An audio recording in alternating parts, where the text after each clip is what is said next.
స్వాగతం. బ్రిటన్లో హెడ్లైన్స్ చూద్దాం. ఆంధ్రప్రదేశ్ అసెంబ్లీ సమావేశాలు.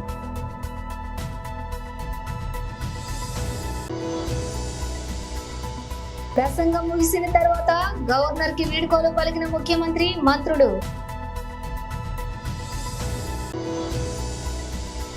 పార్లమెంట్ బడ్జెట్ సమావేశాల ప్రారంభంలో ప్రధాని మోదీ వ్యాఖ్యలు.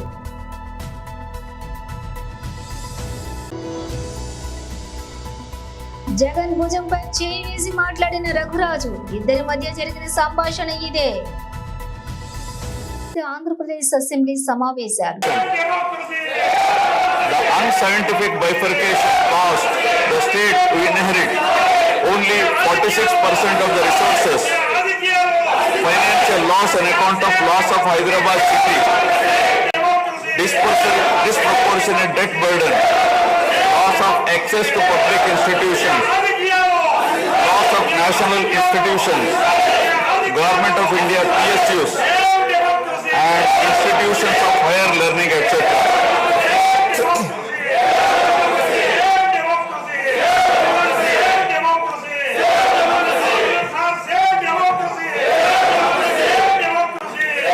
One can see that scientific criteria for apportionment were not adopted, while the residual state inherited huge revenue deficit.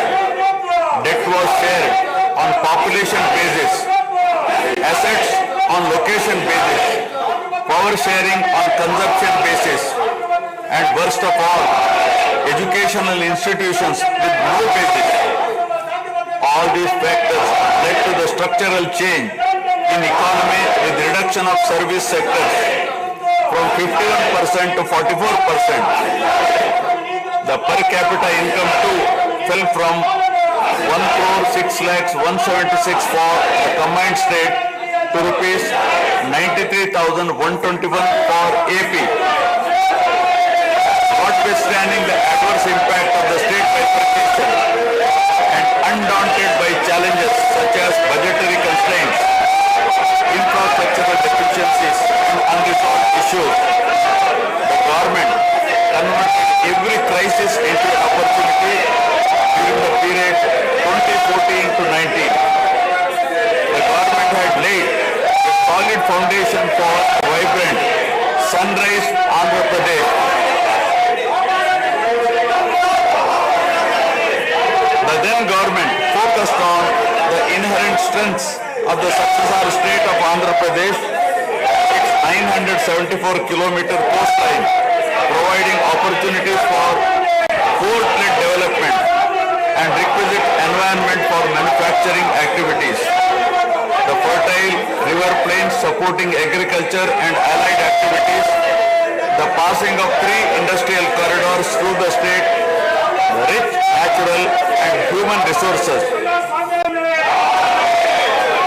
A reflection on the state's performance during the 5-year period of 2014 to 19 gives a clear picture of the balancing act between development and welfare. Completion of prestigious Pattasima project by linking of rivers Godavari and Krishna in a record time of 1 year.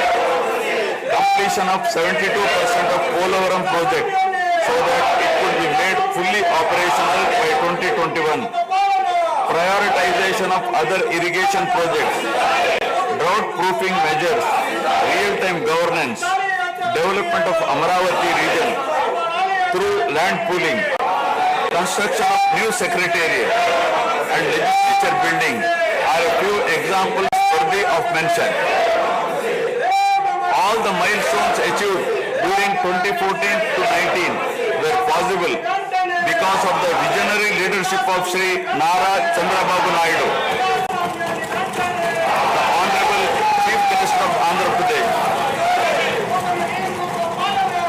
In this regime, the state attracted marquee FDIs like Kia Motors, emerging as #1 state continuously in ease of doing business rankings. Under his able leadership, the state attracted several investments in various sectors.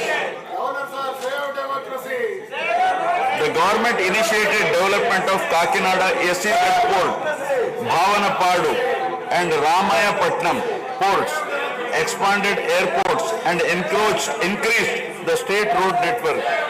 The development of infrastructure was balanced with welfare measures such as increase in old age pension, farm loan waiver, scholarships to students, construction of houses, etc.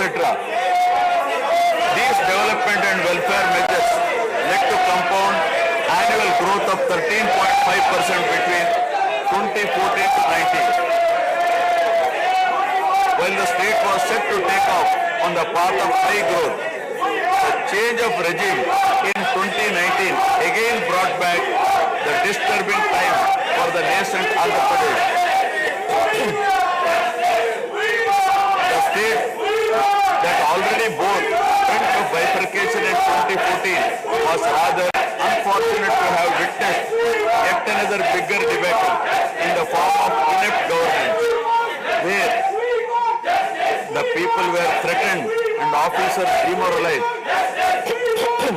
In fact, the damage and losses during the period 2019 to 24 have been more severe compared to the state reorganization in June 2014. The government that assumed charge in 2019 started a destructive note with demolition of Praja Vedike that continued unabated till the end of the regime 2024. During this regime, democracy was at peril. People were in a state of fear and hardly enjoyed any freedom of living.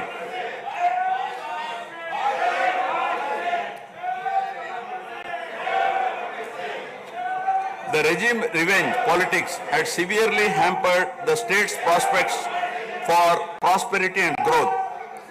Even the Honorable High Court of Andhra Pradesh had sought to convene a judicial inquiry into whether there is a constitutional breakdown in the state. The biggest damage was done to the brand AP. No noteworthy companies came forward to invest in the state. The corrupt practices at all levels, coupled with weaponization of instruments of governance across revenue earning departments for personal gains, sabotaging of checks and balances made several state institutions and private companies defunct and forced the existing enthusiastic investors and entrepreneurs to move out of Andhra Pradesh to other states. The uncertain environment which rocked the confidence of the people in general and investors in particular started showing impact on the state finances, leaving them in a mess. Fiscal prudence was abandoned. Expenditure was beyond means in spite of limited revenue growth, and debt and liabilities rose sharply. Financial management is manifested by diversion of funds, higher taxation despite high inflation, increase in power sector liabilities, neglect of capital expenditure, which eventually resulted in slowing down of the economy. The enormous gap in resources was sought to be met repeatedly by borrowings through corporations. ఉభయ సభలను ఉద్దేశించి ప్రసంగించిన governor justice Abdul Nazir ప్రసంగం ముగిసిన తర్వాత governor కి వీడ్కోలు పలికిన ముఖ్యమంత్రి, మంత్రులు, శాసనసభ స్పీకర్, శాసనమండలి చైర్మన్.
పార్లమెంట్ బడ్జెట్ సమావేశాల ప్రారంభంలో ప్రధాని మోదీ వ్యాఖ్యలు. इस पवित्र दिवस पर एक महत्वपूर्ण सत्र का प्रारंभ हो रहा है और सावन के इस पहले सोमवार को मैं देशवासियों को बहुत बहुत शुभकामनाएं देता हूं। आज संसद का मानसून सत्र का भी आरंभ हो रहा है। देश बहुत बारीकी से देख रहा है कि संसद का यह सत्र सकारात्मक हो, सृजनात्मक हो और देशवासियों के सपनों को सिद्ध करने के लिए एक मजबूत नींव रखने वाला हो। साथियों, भारत के लोकतंत्र की जो गौरव यात्रा है उसमें ये एक महत्वपूर्ण पड़ाव के रूप में मैं देख रहा हूं। व्यक्तिगत रूप से मुझे भी, हमारे सभी साथियों को भी ये अत्यंत गर्व का विषय है कि करीब 60 साल के बाद कोई सरकार तीसरी बार वापस आए और तीसरी पारी का पहला बजट रखने का सौभाग्य प्राप्त हो।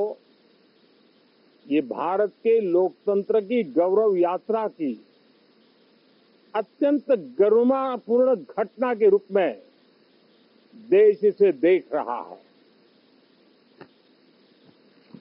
ये बजट सत्र है, मैं देशवासियों को जो गारंटी देता रहा हूं, क्रमशः रूप से उन गारंटियों को जमीन पर उतारना, इस लक्ष्य को लेकर के हम आगे बढ़ रहे हैं। ये बजट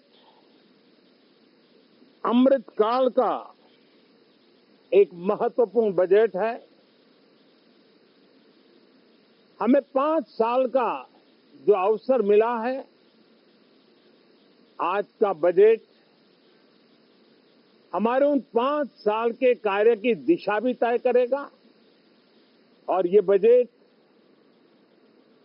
2047 जब आजादी के 100 साल होंगे तब विकसित भारत का जो हमारा सपना है, उस सपने को पूरा करने की मजबूत नींव वाला बजट लेकर के हम कल देश के सामने आएंगे। हर देशवासी के लिए एक गर्व की बात है कि भारत बड़ी इकोनॉमी वाले देशों में सबसे तेज गति से आगे बढ़ने वाला देश है। गत 3 वर्षों में लगातार 8% ग्रोथ के साथ, 8% ग्रोथ के साथ हम आगे बढ़ रहे हैं, हम ग्रो कर रहे हैं। आज भारत में पॉजिटिव आउटलुक, इन्वेस्टमेंट और परफॉर्मेंस एक प्रकार से अपॉर्चुनिटी की पीक पर है। ये अपने आप में भारत की विकास यात्रा का एक अहम पड़ाव है। साथियों, मैं देश के सभी सांसदों से, किसी भी दल के क्यों न हो, मैं आज आग्रह पूर्वक कहना चाहता हूं कि हम गत जनवरी से लेकर के हम लोगों के पास जितना सामर्थ्य था उस सामर्थ्य को लेकर के जितनी लड़ाई लड़नी थी लड़ ली। जनता को जो बात बतानी थी बता दी। किसी ने राह दिखाने का प्रयास किया, किसी ने गुमराह करने का प्रयास किया, लेकिन अब वो दौर समाप्त हुआ। देशवासियों ने अपना निर्णय दे दिया। अब चुने हुए सभी सांसदों का कर्तव्य है, सभी राजनीतिक दलों की विशेष जिम्मेवारी है कि हमने दल के लिए जितनी लड़ाई लड़नी थी लड़ ली। अब आने वाले 5 ఏపీ అసెంబ్లీ సమావేశాల్లో ఈ రోజు ఆసక్తికర పరిణామం చోటు చేసుకుంది.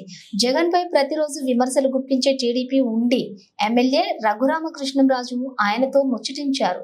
జగన్ అసెంబ్లీ ఆవరణలోకి వచ్చే సమయానికి అప్పటికే అక్కడున్న రఘురాజు హాయ్ జగన్ అని పలకరించారు. జగన్ ముందుకు కదిలిన తర్వాత ఆయనతో పాటు వెళ్లి ఆయన వరుసలో కూర్చున్నారు.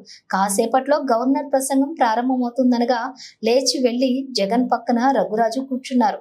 జగన్ భుజంపై వేసి మాట్లాడారు. ప్రతిరోజు అసెంబ్లీకి రావాలని జగన్ కు చెప్పారు.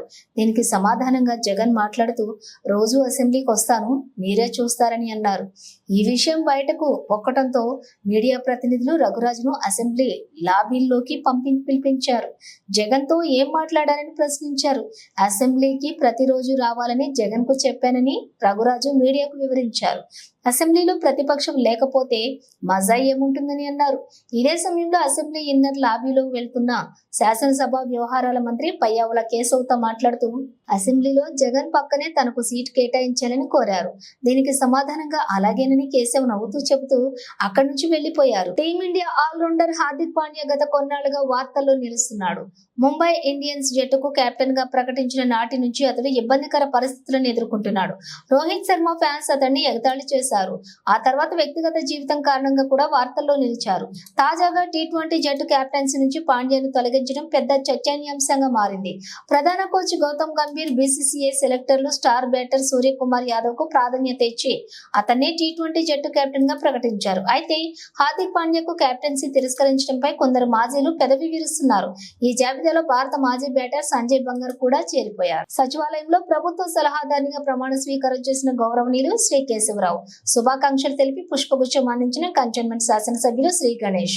ఈ కార్యక్రమంలో మంత్రివర్యులు తుమ్మల నాగేశ్వరరావు, సీతక్క, తెలంగాణ రాష్ట్ర అసెంబ్లీ స్పీకర్ గడ్డం ప్రసాద్, పెద్దపల్లి ఎమ్మెల్యే వివేక వెంకటస్వామి, తెలంగాణ రాష్ట్ర మహిళా కమిషన్ చైర్మన్ నేరెళ్ల శారద, పలువురు ముఖ్య నాయకులు, కాంగ్రెస్ నాయకులు పాల్గొన్నారు.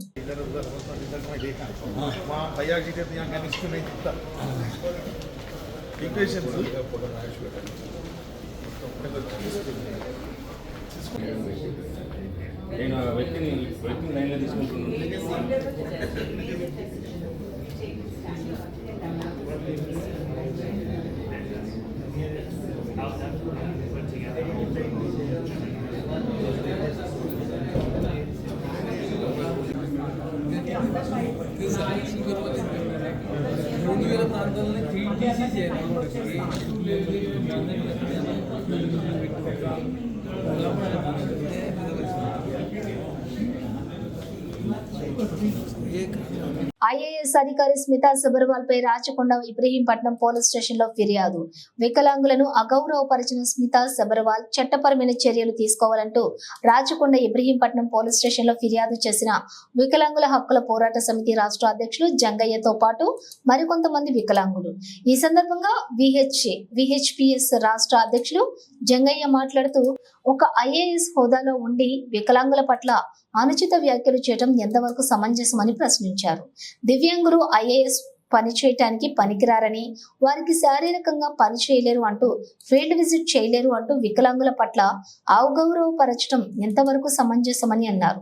దివ్యాంగుల మనోభావాలను దెబ్బతీసే విధంగా మాట్లాడిన స్మితా సబర్వాల్ పై చట్టపరమైన చర్యలు తీసుకోవాలని రాష్ట్ర వ్యాప్తంగా అన్ని పోలీస్ స్టేషన్లలో ఫిర్యాదు చేస్తామని, పోలీస్ ఉన్నతాధికారులకు, మానవ హక్కుల కమిషనర్ కు ఫిర్యాదు చేస్తామని అన్నారు.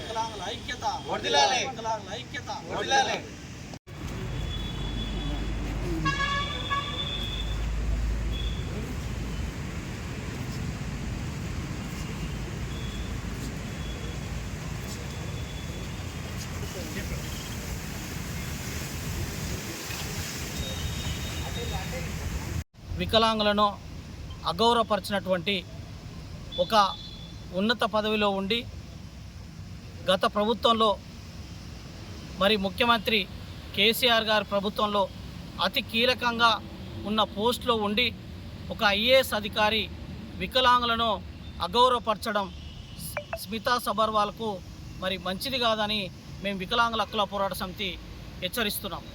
నిజంగా వికలాంగులు ఐఏఎస్కు పనికిరారని, వారికి శరీరం సహకరించదని, ఫీల్డ్ ఉంటుందని మరి వికలాంగులను అవహేళన చేసినటువంటి మరి స్మితా సబర్వాల్ను వెంటనే విధుల నుంచి మరి రాష్ట్ర ప్రభుత్వం, కేంద్ర ప్రభుత్వం వెంటనే తొలగించాలని మేము వికలాంగుల హక్కుల పోరాట సమితి డిమాండ్ చేస్తున్నాం.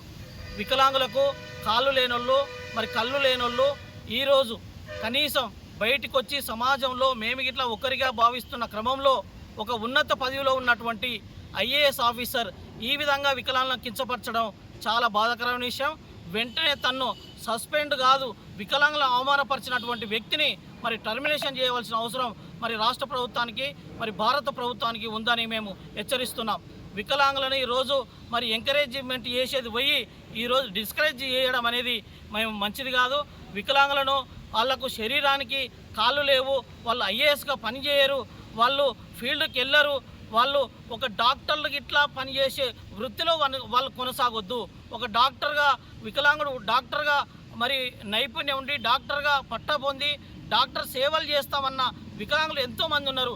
ఆ డాక్టర్ పదవిని ఇట్లా ఆమె కించపరచడం అనేది వికలాంగుల సమాజాన్ని, వికలాంగుల జాతిని అవమానపరిచినట్టే అని మేము ఆమెను వెంటనే తొలగించాలని ప్రభుత్వాన్ని డిమాండ్ చేస్తున్నాం. ఇప్పుడు ప్రతి రాష్ట్ర కాల్ ప్రకారం రాష్ట్ర వ్యాప్తంగా ప్రతి పోలీస్ స్టేషన్లో మరి కంప్లైంట్లు ఇస్తున్నాం. ఈరోజు ఇబ్రాహీంపట్నం పోలీస్ స్టేషన్లో కంప్లైంట్ ఇవ్వడం జరిగింది. ఇప్పుడు డీజీపీ గారిని కలుస్తాం, అదేవిధంగా మానవ హక్కుల కమిషన్ చైర్మన్ కలుస్తాం. అదే క్రమంలో మరి ముఖ్యమంత్రి రేవంత్ రెడ్డి గారిని కూడా కలిసే అవకాశం ఉంది. కాబట్టి తన మీద ఖచ్చితంగా చర్యలు తీసుకునే వరకు మా ఉద్యమం ఆపలు. వికలాంగులకు ఖచ్చితంగా క్షమాపణ చెప్పాలి. ఆమెను ప్రభుత్వం నుంచి మరి టెర్మినేషన్ చేయాలని మా డిమాండ్ చేస్తున్నాం.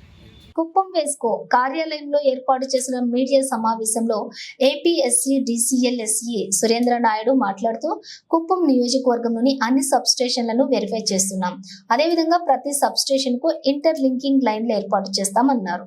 3 నెలల్లో ప్రణాళికలు రూపొందించి ఎటువంటి ప్రమాదాలు జరగకుండా చర్యలు తీసుకుంటామన్నారు. ఎక్కడైనా ఫ్యూజ్ సరిగా లేకపోతే వెంటనే మార్చుకోవాలని తెలిపారు. విద్యుత్ ప్రమాదాలు జరగకుండా ప్రజలకు అవగాహన కల్పిస్తామన్నారు. విద్యుత్ వినియోగదారులకు గ్రీవెన్స్ ఏర్పాటు చేస్తామని తెలిపారు. 1919 నంబర్కు కాల్ చేసి సమస్యలను తెలియచేయండి రైతులకు తెలిపారు. జిల్లాలో విద్యుత్ సమస్యలు లేకుండా చర్యలు తీసుకోవడానికి ప్రణాళికలు రూపొందిస్తున్నామన్నారు. సెప్టెంబర్ లోపు అన్ని సమస్యలను పరిష్కరించడం జరుగుతుందన్నారు. సెప్టెంబర్లోగా అన్ని వెరిఫికేషన్లు చేసి దానికి చేయాల్సిన ప్రణాళిక పరంగా ఇక్కడ మన రెస్కో MD గారు ఉన్నారు, అట్లే DET గారు ఉన్నారు. వీళ్ళందరితో రివ్యూ చేయడం జరిగింది. నెక్స్ట్ సెప్టెంబర్ నాటికి ఎలాంటి లైన్లో కూడా అన్ని వెరిఫికేషన్ చేసి దాన్ని అన్ని రెక్టిఫై చేయాలని ప్రణాళిక చేయడం జరిగింది. అలాగే ప్రజలు కూడా ఎక్కడైనా నాన్ స్టాండర్డ్గా సర్వీస్ వైర్లు కానీ, అలాగే ఎక్కడైనా మోటార్ దగ్గర కూడా క్వాలిటీగా లేకుండా, ఎక్కడైనా ఫ్యూజ్ కంట్రోల్ ఇవన్నీ సరిగా లేకుండా ఉంటే అవన్నీ వెంటనే మార్చుకోవాల్సిందిగా కోరుచున్నాము.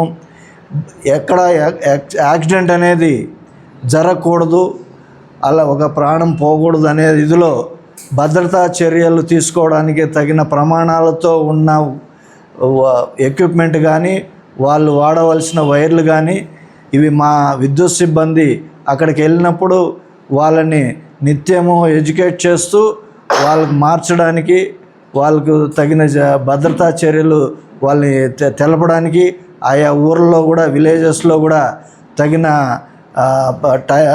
ఇది మీటింగ్లు పెట్టి వాటిని వాళ్ళని ప్రజలను కూడా ఎడ్యుకేట్ చేయాల్సిందిగా నేను కోరడం జరిగింది.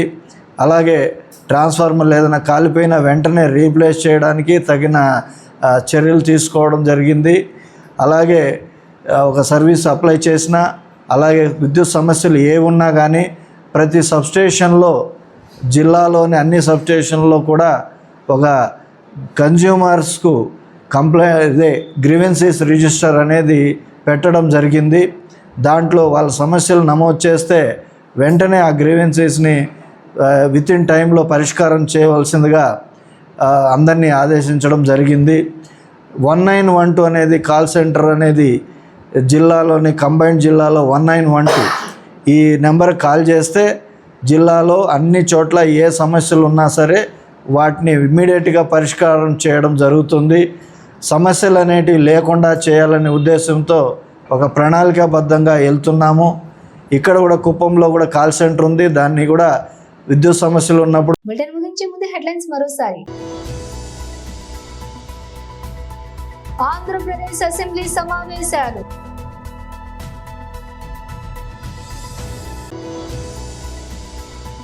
ప్రసంగం ముగిసిన తర్వాత గవర్నర్ కి వీడ్కోలు పలికిన ముఖ్యమంత్రి, మంత్రులు. పార్లమెంట్ బడ్జెట్ సమావేశాల ప్రారంభంలో ప్రధాని మోదీ వ్యాఖ్యలు.